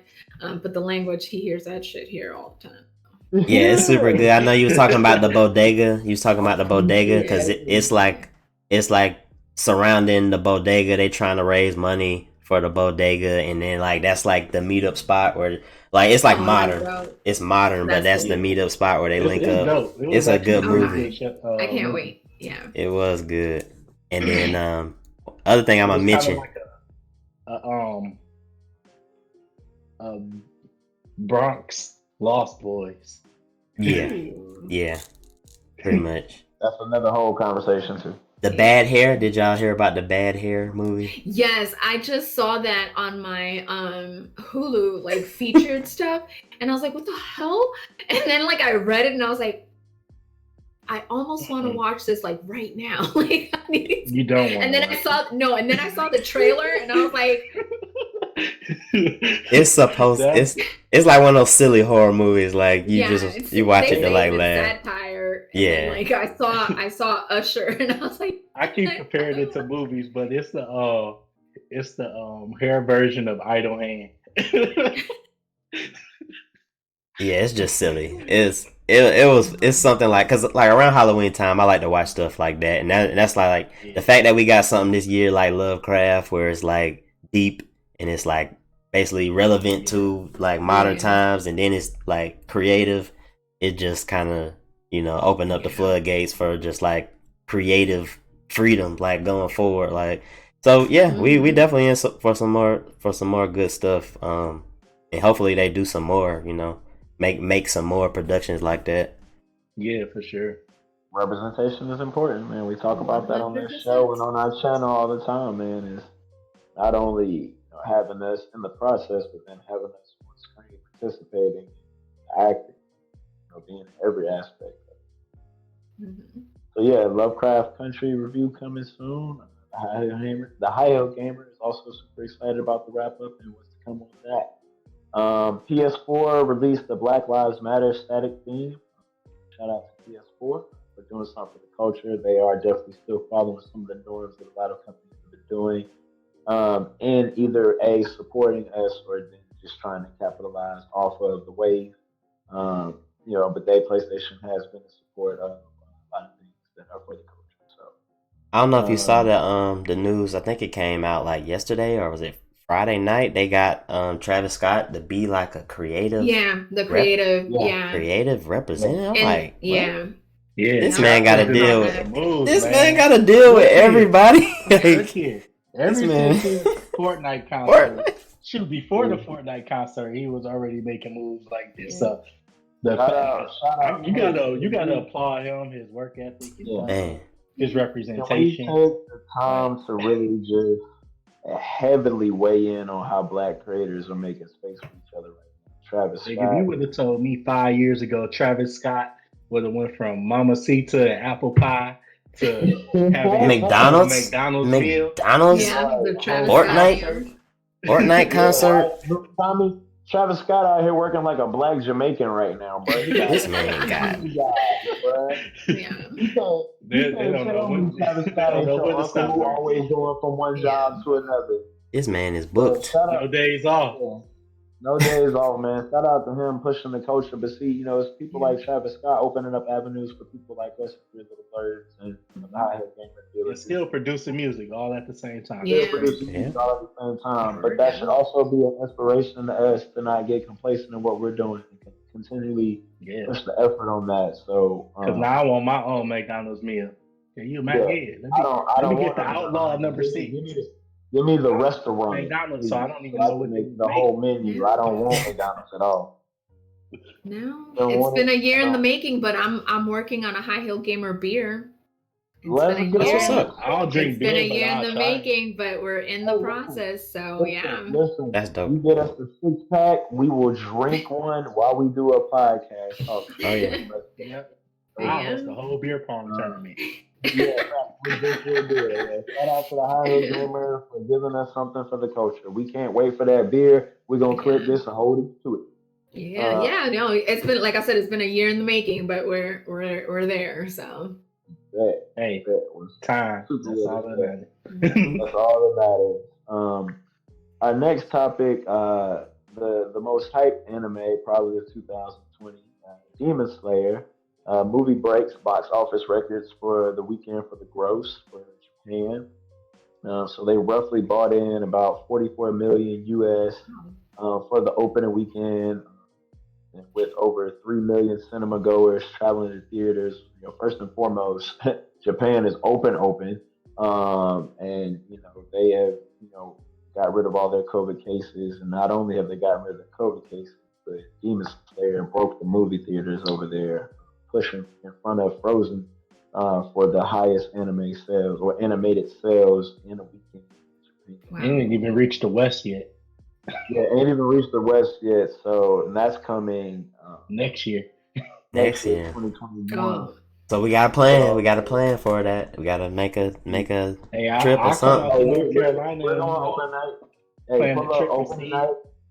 Yeah, Figure out pull what up we gotta open do. night. 3LittleBlerds will be at the opening night of Demon Slayer movie. So y'all, If I don't make it to North Carolina, I just find it in Michigan. Hey, What do y'all think about the potential of this movie if that's what it's doing over there in Japan? I don't like the series no more, so I don't really. yeah. The last time, what was the last anime movie? Was it the My Hero, the My Hero. The last anime movie, Heroes Rising? One Piece. One Piece Stampede. Because when we went to One Piece, it was pretty packed. It was pretty packed when we went to see One Piece. Those My Hero movies was packed every single time I went to try to see that. Yeah. The Broly movie was absolutely Super bananas. So hey, bring Demon Slayer. I don't know why they like to do limited releases like before Demon Slayer. So from what I'm reading, highest a one. specific company signed a deal to bring it to America, and due to COVID, they pushed back the potential release for it in America, so they reschedule it again. Well, no, I'm saying like how they only bring it to the movies for like 14 days or like 2 weeks. Yeah. I'm like, y'all can make money. Like y'all can make a lot. But they force us. I didn't see My Hero in the theater. I had to wait because I ended up missing the days. Yeah. And the day that I bought it for the wrong movie theater, and I wasn't about to drive across town to go try to catch it. I was like, man, Fandango, you did play me. Yeah, I actually don't even buy because I had a bad experience buying a movie ticket through Fandango. So I will buy it like directly from the movie theater's website because I did have a bad experience with that one time. Because I remember I vividly typed in the location, and I know I typed it in. It popped up, and I was like, "Oh, they got it!" And I went to buy the ticket. I picked the seat and everything, and when I bought the ticket, the whole location was a different location. and I think it changed it to like the location I was actually in instead of the location I typed. And I was heated. I was like, I just bought 2 tickets. And then I tried to and then I'm at the ticket like in the line, like letting them scan it. They're like, it's not working. I'm like, bro, what you mean? I just bought it. What you mean it's not working? And we sitting there trying to get it to work. And then as soon as I found out what it was like I couldn't refund it because the time was already passed. I was like, y'all some hoes. I would never buy a ticket off of here again. Yeah, man, that'd be the worst thing where if you order, because that's happened to me before. I ordered some food from like Domino's and drove to the completely wrong Domino's and just got there like, dang. But yeah, it happens, man. It happens. Man, ordering online. I wouldn't have been hurt if I didn't waste my time trying to argue with me and him looking at he like, yeah, fuck it. And if I would have like 3 seconds earlier figured out like, oh yeah, this the wrong place, I would have been able to get my refund. But it was like 11 o'clock, no refunds. I'm like, shit. Anime here is life for all of us, man. So you come here, there's definitely gonna be some anime talk. So it does take a good bit to be committed to anime. So like y'all remember how earlier I had watched Lovecraft Country, and I'm getting around to that is because I watch a heavy anime rotation. So I only watch. I'm telling you, bro. Go ahead and get you a notepad. Archer. Get you a notepad ready. Shows. Yeah. I'm definitely gonna get that. I'm not gonna do that because we gotta talk about it.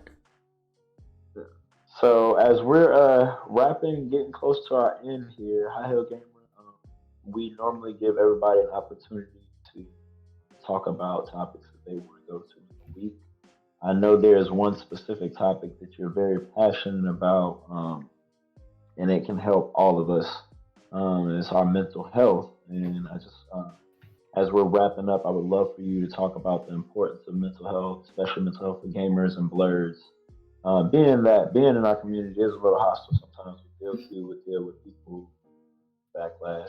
We do deal with family members who are judging us based on things that they don't understand and they don't know about, nor pretty much willful ignorance. So if you could talk to just our following a little bit about why that's important and how to deal with that. So mental health is important to deal with because it's your life. It is your mind. It is your emotions. It is you. It doesn't matter what anybody else says. You're the one dealing with these things. I suffer from depression and anxiety. My depression is suicidal tendencies. And at the height when I was trying to get into the streaming stuff and I had the trolls on Twitch and I had the trolls and, DMing me and stuff like that. And I wasn't sleeping. I wasn't eating right. I wasn't taking care of myself. I tried. And it's important to know, one, who are your safe people? Your safe people are the people that you know you can go to and they won't give you the bullshit. Well, everybody's going through problems and it's going to be okay. Like, you don't need that. You need somebody to be like, okay, do you want a cup of coffee or do you want like a cup of hot chocolate? Like, what do you need? Like, you need people to listen to. So always have your people. I actually have a list. So if my first person is not available, I go to my second person, I go to my third person until somebody becomes available on that list. And it's a list of 5 people. So try to find your people. Try to find the people that will not necessarily understand what you're going through because everybody's depression is different, but are willing to listen to what you have to say and willing to help you find your avenue of release, whether that's exercise, meditation, playing video games. Sleep is a very important thing. One of the top 3 things that helps or hinders mental health is sleeping. Are you sleeping enough? Are you sleeping comfortably? I'm an advocate for sleep. Everybody's like, you can sleep when you're dead. No, well, I mean, if I don't sleep, I'm gonna be dead. So like, sleep. Please sleep. Have your 7 to 8 hours if possible, as much as possible. That's definitely a big thing. Lack of sleep can lead to hallucinations, can lead to fatigue. You can pass out anywhere and hurt yourself. So definitely those things. You And don't why want to stay up all night and game? Oh, okay. I do stay up all night. But that's usually on Friday and Saturday because I know Saturday and Sunday I can sleep in because my kids are grown and they fend for themselves. During the week, I try not to game past 12 o'clock. Because from the time I go to bed, if I game at 12, I get to bed at 12:30 and I wake up at 8 for my son's school. That's my 8 hours right there. And I don't care if I'm in pajamas, I roll right the hell out and get him to school, but I got my 8 hours. Like I don't need to put on makeup to send my kid to school. Nobody gives a shit what I look like. My kid's in school. Like that's pretty much it. And why it's important, because especially like if you're my age and my generation, mental health was never talked about. If you were depressed, it was you were crazy or you was ungrateful or attention seeking. Those were the three things that had mental health attached to. And we all know that that's yeah, you need Jesus. That's the main thing. yeah. And that's yeah, exactly.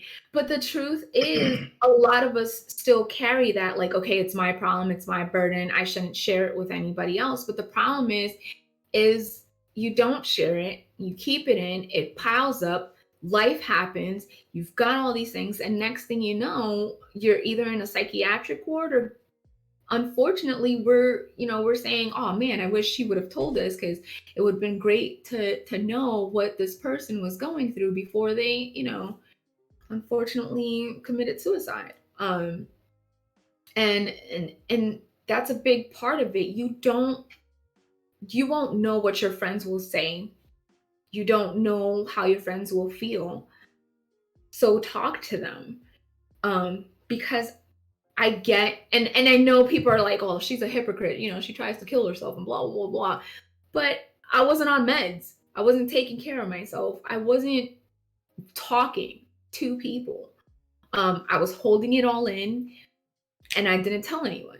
So because hindsight is 2020, I'm here to tell you that it may not be the silver lining that you want, but there are different avenues. Yes, depression sucks. Yes, anxiety sucks. I have anxiety pills that I take with me to every convention and every gathering and everything. But, knowing your triggers, knowing who you can lean on, don't guess what you think your friends will say, because that's not what they're going to say. People, I've heard many people say, well, I don't want to bother and I don't want to burden. And sometimes I'm like that too. Just sometimes. But the truth is, I don't know what you're going to say. If I tell you that, man, I'm so fucking depressed because I've got a kid, he's got his own apartment and I'm worried about him, and we can't go out because I don't know that you're going to be like, well, bitch, shut up. Or are you going to be like, damn, you know what? That fucking sucks. Like, I'm here for you if you need to vent. Like, how can I help you? What can I do? You don't know. You're not a mind reader. You're suffering these things. And I'm a big advocate for mental health. I'm so about it. I'm so open about it. If anybody ever wants to know my story, I'm more than willing to share it, because a lot of times you hear these celebrities, especially because they're so well known, that one day everybody's like, well, I was just talking to her and she sounded great. And then next thing you know, it's like, oh my God, I wish she would have told me when we were talking. I could have tried to do something. It's not necessarily that you can do something. You try to do something. You try to help. I know it's a longer rant than you guys wanted, but I'm Oh like, no, really you're passionate. perfectly fine. I'm Yeah. really passionate about Oh it. yeah. I'm with Yeah. you 100% because Yes. I turned you loose, fully knowing what could have potentially been had in that conversation. That was, Yeah. I think currently where our Discord is at, where our family is at as a whole, like that kind of speaks gravity for everybody, because I feel like everybody is kind of in transition to COVID. COVID both helped and hurt. And there are a Yeah. lot of issues that people in the black community and even in the specifically in the black gaming community have dealt with. You need to address those things if you're not talking about them, trying to get ahead of them or find the positives in them, then setting yourself in that gray area where that anxiety and that depression, those other things can start Yeah. to rear their ugly heads. And the super hard thing about all of it is that these are battles that you go through that are invisible. And people on the outside looking in are just like, you're okay, you're fine. It's just like on the inside, you're fighting the hardest thing you've ever fought in your whole life. And 100%. because no one can see it, they don't take it serious, or they don't take what you're Exactly. going through into consideration when they're asking you to do things or crossing boundaries that you may have set in order to try to keep yourself alive. And man, it's whew, like I get emotional thinking about it, man, because there's so many things I've had to break down in the past few months, even within myself, and just trying to make sure, like, mentally I'm okay before Yeah. anything else. Like I think we get, as black people, we have to navigate small white spaces. Fragility, you have to put these masks on to navigate these spaces and not taking into consideration the impact that it takes on us because we're in this facade for so long. And then you Mhm. come out of it and you're with your friends and you're playing video games, or y'all are talking about anime, or y'all are going to a con and you feel comfortable, and you go back into it and it's just like, huh. Yeah. I And don't. that goes back to what I was thinking of earlier when she mentioned like having her list of people that she know, like if they're not available, I can talk to them. And I think that goes like big with mental health, cause and that's just understanding. You have to understand yourself before you can actually Hmm. like reach out to people. Because if you don't understand like how your normal self's supposed to feel, how can you go to someone and act like for that help or act or try to express to them what's going on with you? So not only understanding yourself, but understanding the people who you ask for help. Like those people, so you know who Yeah. you can ask, and like how they'll Exactly. react to certain situations. So the main thing, like I tell my clients, because I do counseling myself, so the main thing I'd like to tell clients is just understand. And when you understand, that understanding is always going to help you 100% because you're one step further than you were previously. Mhm. Like if I go into something blind, I'm not going to know, oh, I got to make a right right here, or go make a left here, or jump above this obstacle. Yeah. Like you don't know those things. But once you get that understanding, then it makes that road a lot easier for you to open up to certain people or Mhm. knowing the people you can open up to. So that was just a great point I wanted to Yeah. tap on and elaborate that you Yeah, had and mentioned. what you said is was what I meant by know your triggers. Like I know that lack of sleep fucks with me. I know that going out to a crowded area, even before COVID, messes with me mentally. And I know that when I try my hardest, but I'm too busy looking at what Tom, Dick, and Harry are doing and they're doing it better than me, that messes with me as well. So I know my triggers and I know who I can talk to when I'm going to a crowded area. Like, okay, look, guys, I'm about to go into this crowded area. I'm going to lose my shit. I know who I can talk to about that. I know who I can talk to about seeing what others are doing, and they can veer me back to my mantra, which is run your own race. So that's what I mean by know your triggers, know what Yeah, sets you off. If a dirty house sets you off, but your house is too big and it feels overwhelming, have a cleaning party. Put on some 80s music, invite people that don't give a shit about cleaning, and they come to your house and they help you clean. Like, you know what I mean? Like, I never meant like they don't give a shit. Like, yes, let's clean, let's do this shit, let's have a cleaning party. You know what I mean? And clean together and make it fun.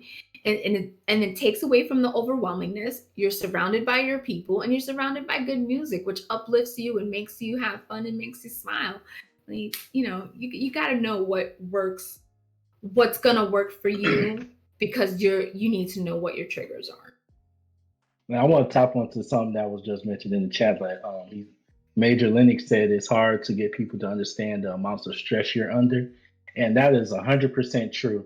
But Mhm. in my 28 years of living and only being a counselor, maybe or helping or in the human services field, maybe 8 years so far, I've learned that even though it's hard to get people to understand the amounts of stress that you're under, it's a lot easier to express and get that relief off of your chest. Even if they don't understand it, the fact that they know is the most important thing, because somebody can come to me and let me know their whole life story and that they can barely sleep and like just so much stress.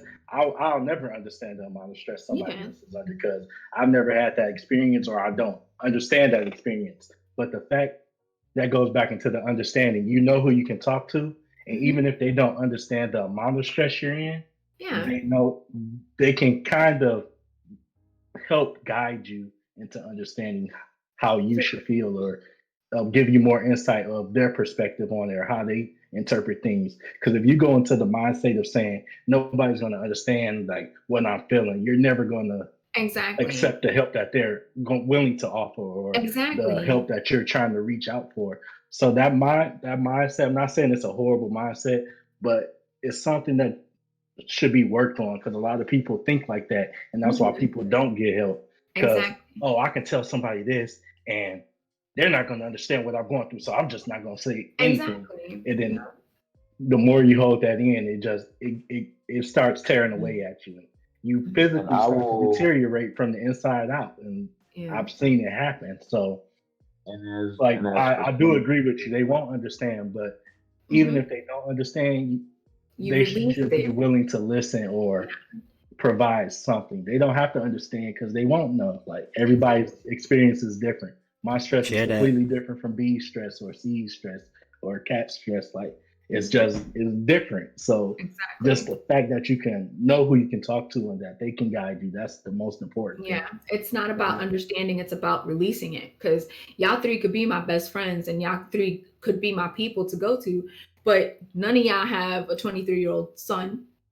None of y'all are females. None of y'all are living the high heel gamer life.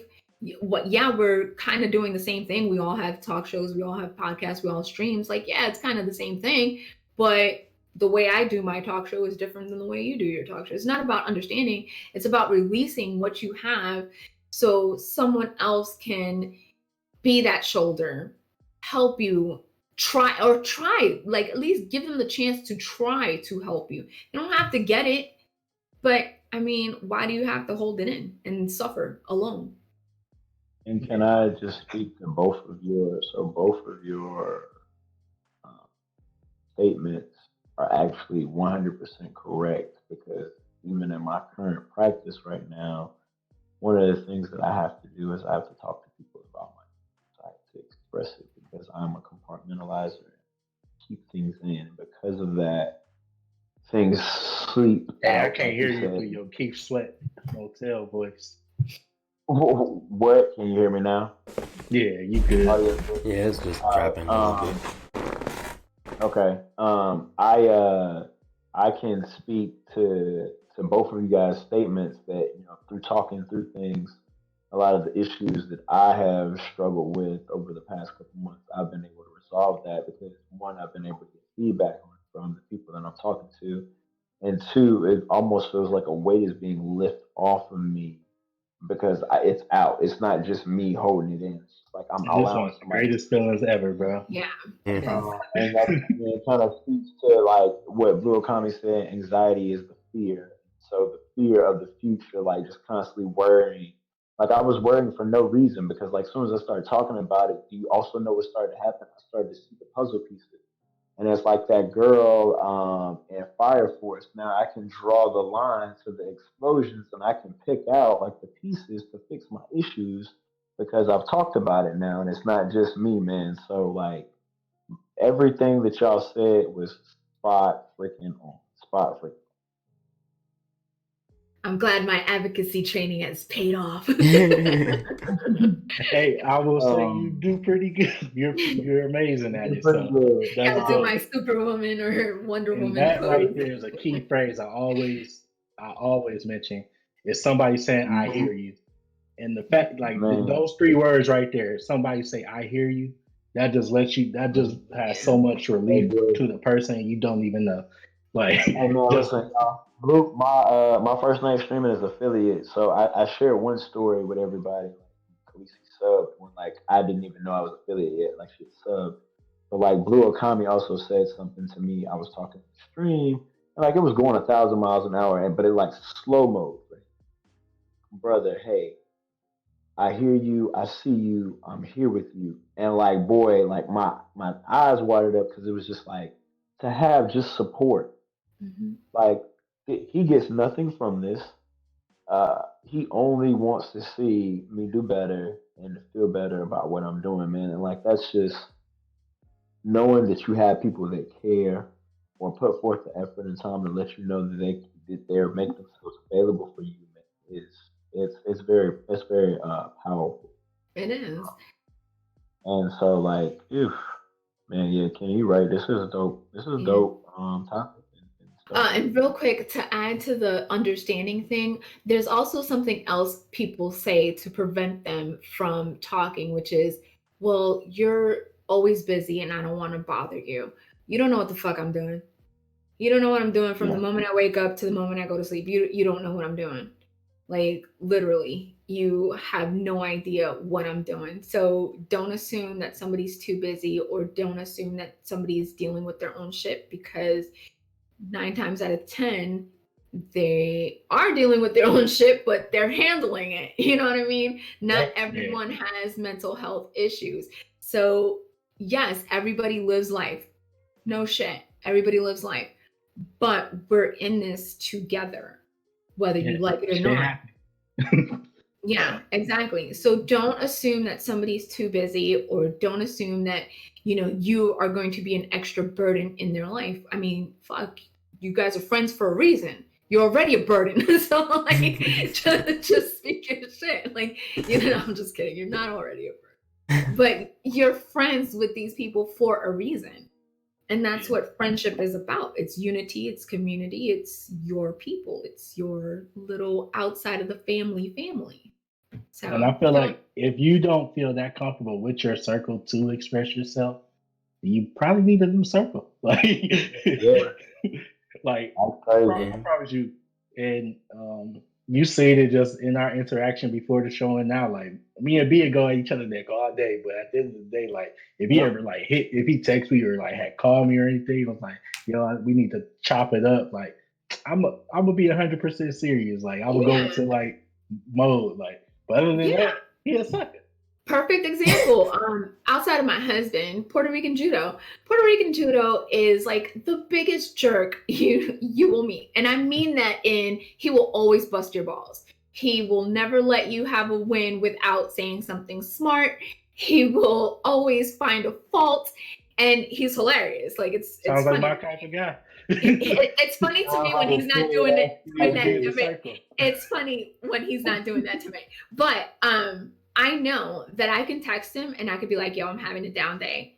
And instantly, usually instantly, he's like, tell me what's going on, what's happening, like what's going on.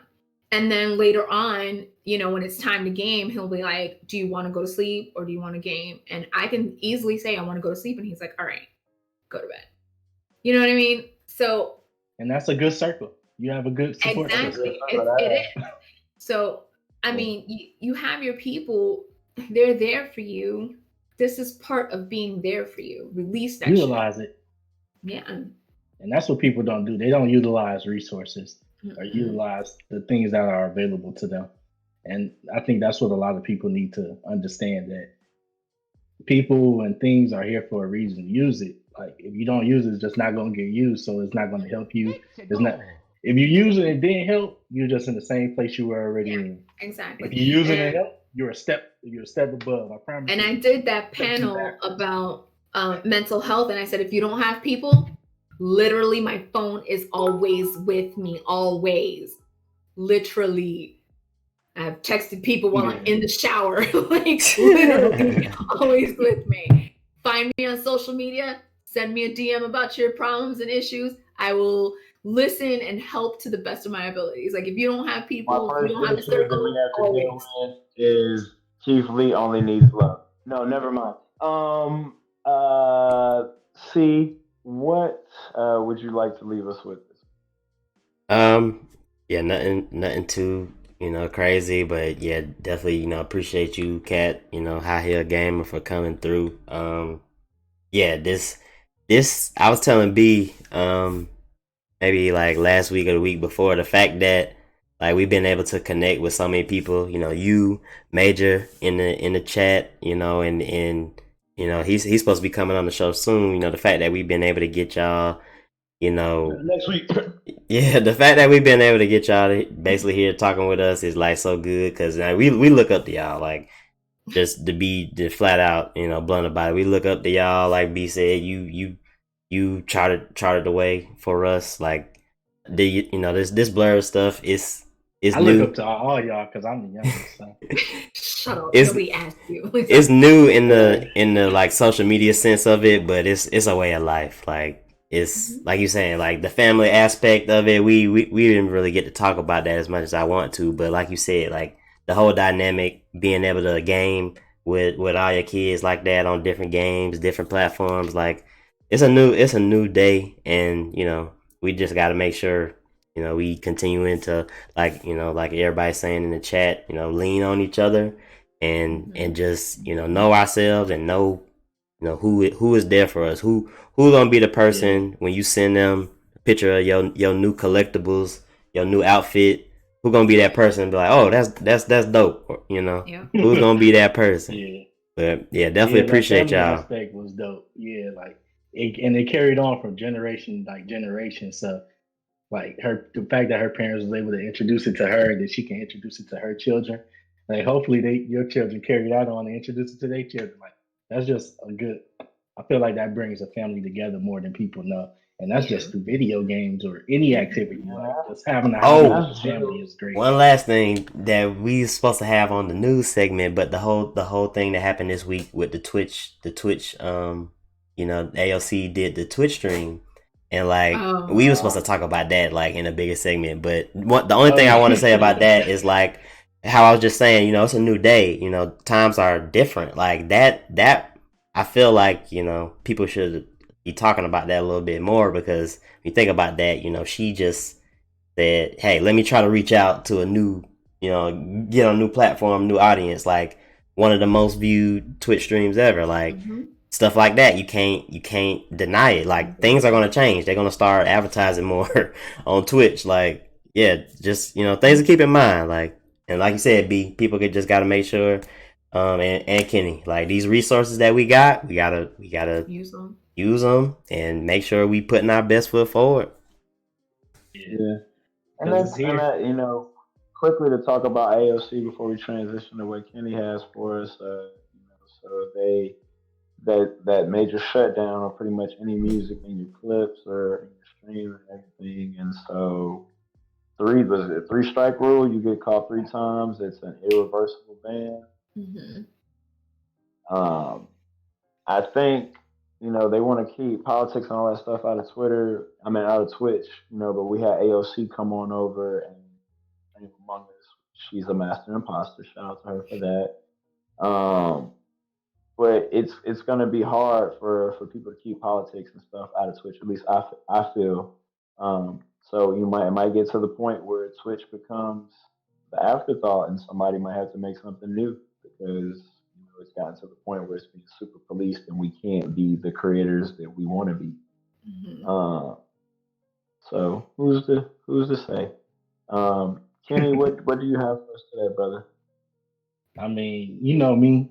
I say it every week, but go into this week with positivity, end the week with positivity, and that's my main thing.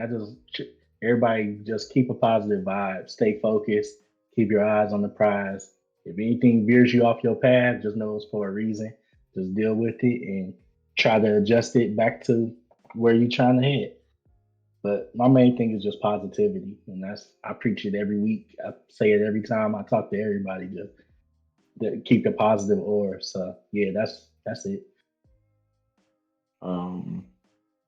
So this week, I want to talk about something we've talked about in the past, but also just show what it's done for us. I want to talk about consistency.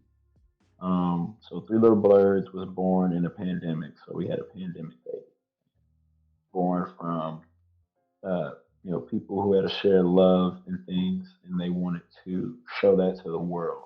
And we decided we would do that as long as we stayed consistent. The talk show came afterwards, the manga club, Friday night fights, and we've just preached making sure that we're pushing forward. And so, consistency is important right now in our blerd community because I feel like right now we're turning out enough content, making enough noise where people are not ignoring us right now, and then we're actually getting our due time in the spotlight. You got Chadwick Boseman with Black Hey, Panther. you doing You your got all the Keith Sweat Motel voice again? I'm gonna need you to. sorry, if I'm I not doing can't it too with sweet. I you. don't know. I don't know, bro. He's been trying to pick low key barbs, not like serious hard ones. So I'm gonna let him be great for a little bit. Um, but I feel like as long as we stay consistent in our attack, that we are going to push through the forefront of a lot of things, and we're going to be able to create a very special world in this. So I want to encourage everybody to stay consistent. This is episode 11 of the talk show, and I feel like each talk show has gotten better each time.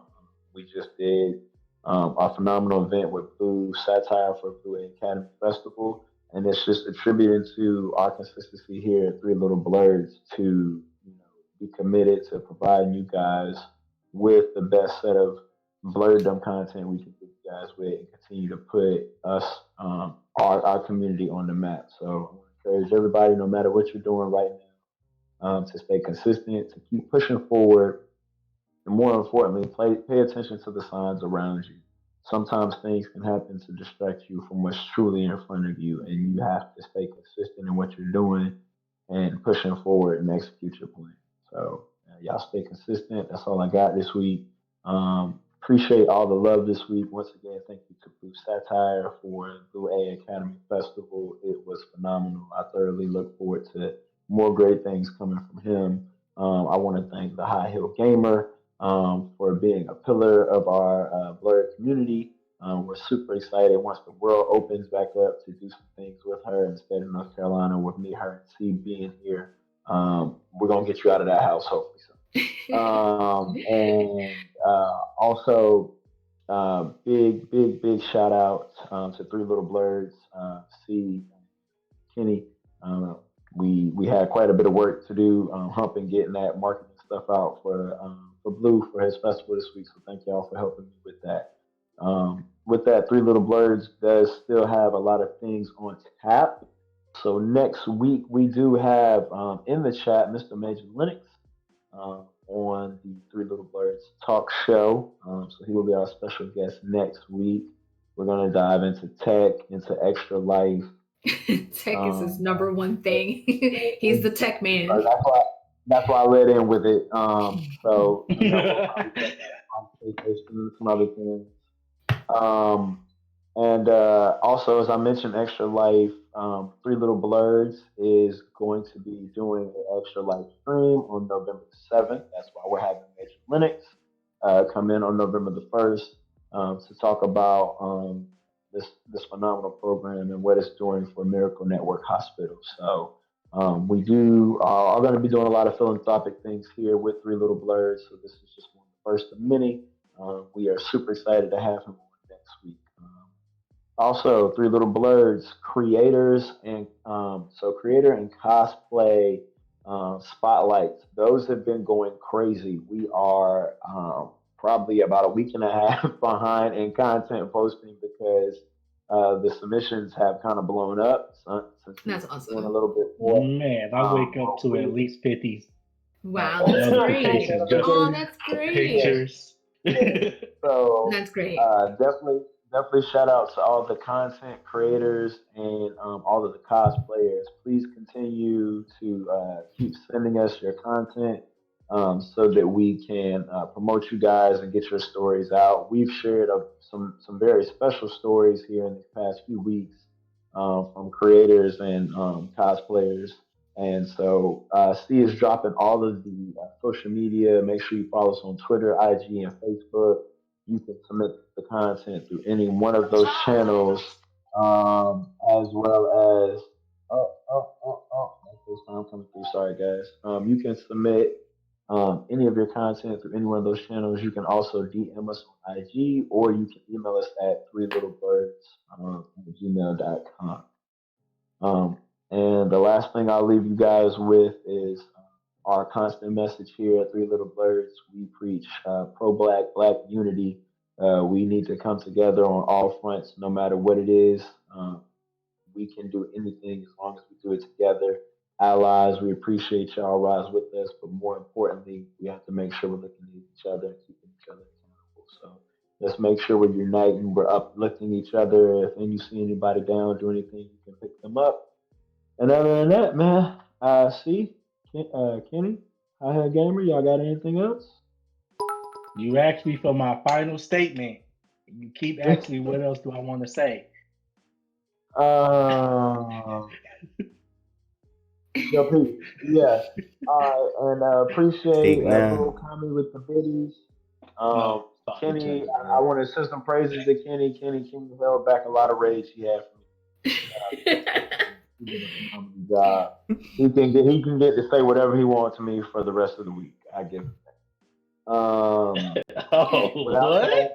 We appreciate the High Hell Gamer for coming out rocking with us. We have the Make Clinics next week. That is the 3LittleBlerds talk show. This is the longest episode. We appreciate y'all for rocking with us. That was the great episode. Much love. Much love.